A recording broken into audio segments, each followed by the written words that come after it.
here's a harsh truth. To love is actually easy, but to be loved back, that's really hard. For most of us, and I can imagine you watching here, that you give so much of yourself in your relationships, in your love with people, but you don't often find that coming back to you. And what I want to talk to you about in this video is to how you can create a strategy through 5 steps of not just being loved, but to be loved back. So the first thing we need to understand is, why is it so hard? Why is it that we're continuously in relationships where we try to love someone, but we're not loved in return? And this comes to something really important: understanding how we seek love. Now, the ultimate truth by neuroscience and our conditioning is that we seek love in the way that we're used to. And this is because when we were growing up, when we were little being, our conscious mind was so active and our little minds were absorbing everything around us, defining ourselves based on the treatment, the exposure, and the love we did or didn't receive. In fact, it goes so far to a point where, I'll bet you didn't even know this, your nervous system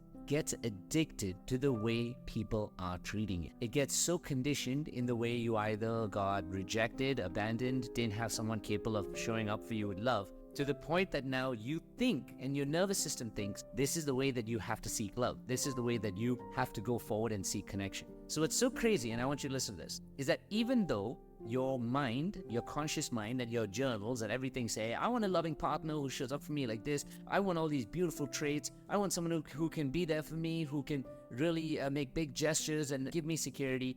Even though your conscious mind wants that, your subconscious mind is the one that's actually going after the type of relationship you're going after. And more often than not, your subconscious mind is going after something that says, yeah, I'm used to someone who can't really show up for me, someone who makes me prove myself, someone who makes me earn love. So that's what I'm going to go after in a relationship. Someone who I have to show, and that they don't necessarily show up for love to me in return. And so what I want to show you now is 5 steps on how you can not only realistically and healthily love someone, but how you can practically be loved in return. This is an amazing strategy. If you're really enjoying this video, I want you to click like and subscribe and share this with your friends, because this strategy, if it wasn't and isn't just helpful for you, is going to be tremendously helpful for everyone around you as well. So point number 1 on how we can put ourselves in a place where we're loved back is we have to change what our nervous system is addicted to. Now, as I just said, our nervous system is addicted more often than not to rejection, to abandonment, to people who can't fully show up for us, to chasing after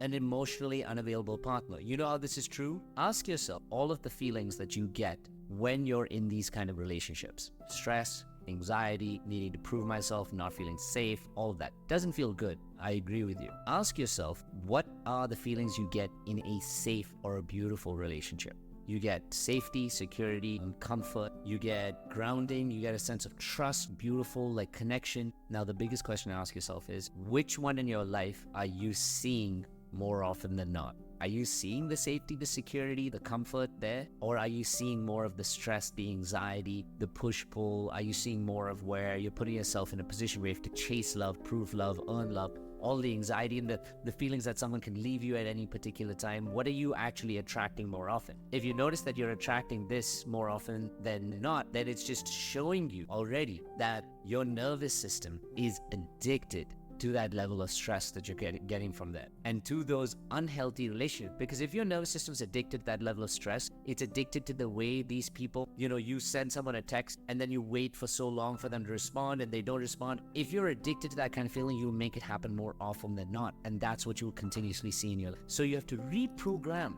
your nervous system. You have to create more safety, regulation, grounding, connection. And I'm going to make another video on that, on how you can create more safety in your nervous system, how you can warm up your nervous system a little more. But that's what you need to be able to do for yourself, so that now you can change being addicted to stress and anxiety and all of those things to now being more connected and in tune with safety, with connection, with the grounding. Once you do that, you'll start to see. Point number 2 in your strategy of how to be loved back is you need to redefine what love really is to you and what healthy relationships are to you.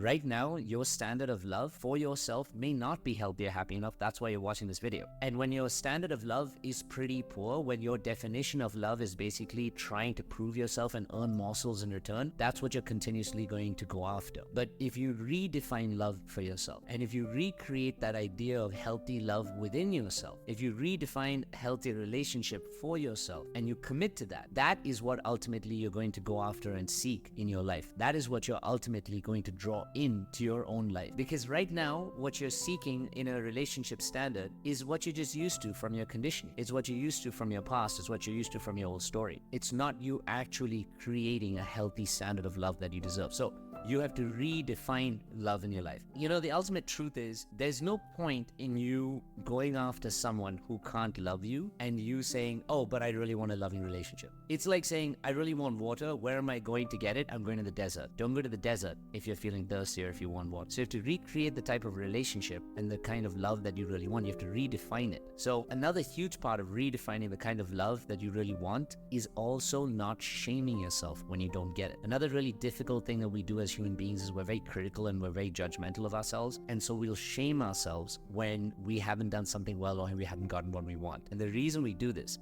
is because it's just an excuse for our nervous systems to go all the way back now to allowing ourselves to do it again. For example, I don't get a beautiful, loving partner, someone leaves me, then I'm like, oh my God, I feel like shit, this made me feel so terrible, I'm not feeling loved or valuable now, or like, you know, this person rejected me, fine, now I'm just shitting on myself more and more, which now makes me feel not valuable enough, which makes me now go seek a relationship where someone's not being valuable or lovable enough to me back. So point number 3, and doing this will really change your life. Showing up with this next point that I'm going to talk to you about is the key point in this whole 5-point strategy. And this point is about redefining yourself. When you go on the market to pitch yourself, you may say that, oh, I want this kind of partner who's loving, who can show up for me, who would really be there for me. But when you're pitching yourself to someone, you're pitching yourself as someone who's not valuable enough for those things, who doesn't see yourself worthy enough for those things. You're pitching yourself, you're selling yourself as much lower on the market, quote unquote, than you think you are. And so if I was to choose you in a relationship, for example, and you came up to show me through your energy that you were not lovable enough, you were not valuable enough, you weren't powerful, beautiful, golden individual just for yourself, and you believed it, then when I see you, I'm like, well, why should I really love you? And so you will attract people who don't know how to treat you well because you're not teaching them to treat you well. So when you learn now to redefine yourself, when you learn now to recreate the identity of self, to relearn who you are and how valuable you are, and this you go through this in learning the healing process of your wounds. And I'm actually going to do a 3-day challenge on breaking these relationship patterns where I teach you how to actually recreate this love for yourself. If you can start doing that for yourself, now unconsciously your energy just goes out there and seeks people who can treat you well. If you had a diamond, how would you treat the diamond? You'd polish it, you'd sharpen, you'd treat it well, you'd preserve it, you'd take care of it, you wouldn't put it in the mud, you'd put it in the locker, you'd save it, all of that. You're the diamond. But if you were a piece of copper, which is what you may believe you are, then you may just be left by the side, allowed to get dirty, dusty. You will attract someone who doesn't really care much, puts you like in somewhere you'll never be used or seen or anything. And that's unconsciously what our old wounds allow us to do. So when you start to let go of your old stories, let go of those old definitions you have for yourself, let go of those old wounds that you're carrying everywhere with you, when you learn to do that for yourself, you're learning to let go of those old useless parts of you that you're unconsciously carrying into every relationship situation. And when you can learn to do that, to let go of those, you make room now to love and validate and value yourself so much more. Put this version of you out there in the market, and I promise you, you will attract people who want to love and show up for you so much more. People who will respect you without you even asking, because that's what you're putting out there. Now, point number 4. This one is going to give you some huge thoughts in your mind about what you need to do next. It's going to drive you crazy. If you start to do this, people will come running to you. If you start to do this, people will start running to love you and value you. And point number 4 is sell yourself. to yourself. Sell yourself to yourself.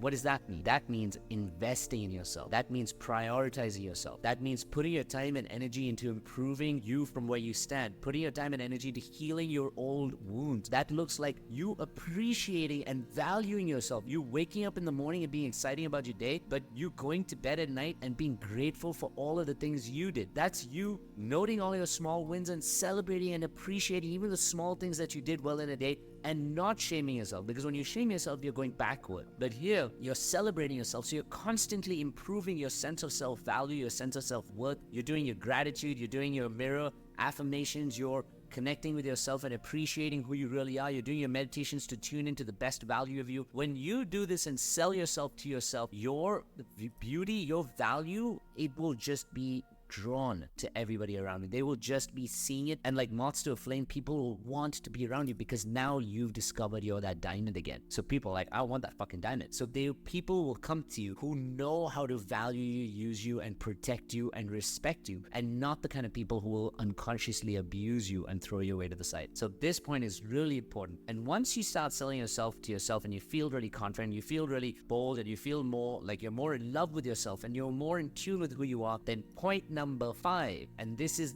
the most powerful one when getting into a relationship, when getting into dating again, is not internalizing. When you now feel like you've got that beautiful value, you've got that beautiful sense of self, you've recognized your own truth, you've recognized your own power, you now, when you go into a relationship again and someone says, oh, I don't think it's really going to work out, you're not really what I'm looking for, or this is not what I'm looking for, you cannot let internalization bring you down. Internalization is basically just you unconsciously validating your own wounds by using somebody else as a trigger for them, using somebody else as a reflection to bring out the pain for your own wounds. And you don't need that. When you learn to have enough of a sense of security and a sense of self and more power within and more of a value that you've created, it will be less easy, obviously, for you to internalize, but you still must draw a boundary between that person's actions and opinions and how you process them. When you're in a place of low self-worth, things that people will say to you, you will internalize them as a reflection of your low self-worth. But when you're in a place of high self-worth, if people say things, whether they're mean things or good things or whatever else, you don't take them personally as an attachment to you because you've already created your own identity. So you separate yourself from them. And this is helpful because you don't allow your own self-worth now to be demolished and then again start going back into your pattern of going into relationships which are just not good for you and people can't show up for you. In fact, when you draw a boundary with internalization, you start to now create your own value, your own opinion of yourself. So again, you start going out to seek the other relationships and people who can really show up for you and really love you and really value you. So there you have it. Those are the 5 steps. I'm going to recap them really quick on how you can really be loved back in a relationship. Point number 1 is you have to be able to change what your nervous system is addicted to by creating more safety, peace, comfort that you're now going towards. Point number 2 is you're learning to redefine what love is and healthier relationships. The third one, super important, is redefining yourself and creating more value for yourself. And then point number 4 is selling yourself to yourself. I love it. It's like you pitching your own value to yourself. And then finally, you get back to not internalizing this as rejection. So I want to hear from you. If you really enjoyed this and if you really thought this was really beautiful, if you're using this to work through some wounds that you're going through, send me a DM on Instagram and let me know what you're going through at the Inner Yats on Instagram. I would love to hear what you're going through. You can even put them into the comments here. But more importantly, also, if you're looking to break and work through your own wounded patterns, I'm running a 3-day Breaking Your Relationship Patterns Challenge. You can send me a DM or send me a comment for more info. It's very affordable at $7 for the 3 days. But send me a DM and I'll send you more info on how you can actually join the challenge and show up to commit to breaking your own wounds and breaking your own patterns. Namaste.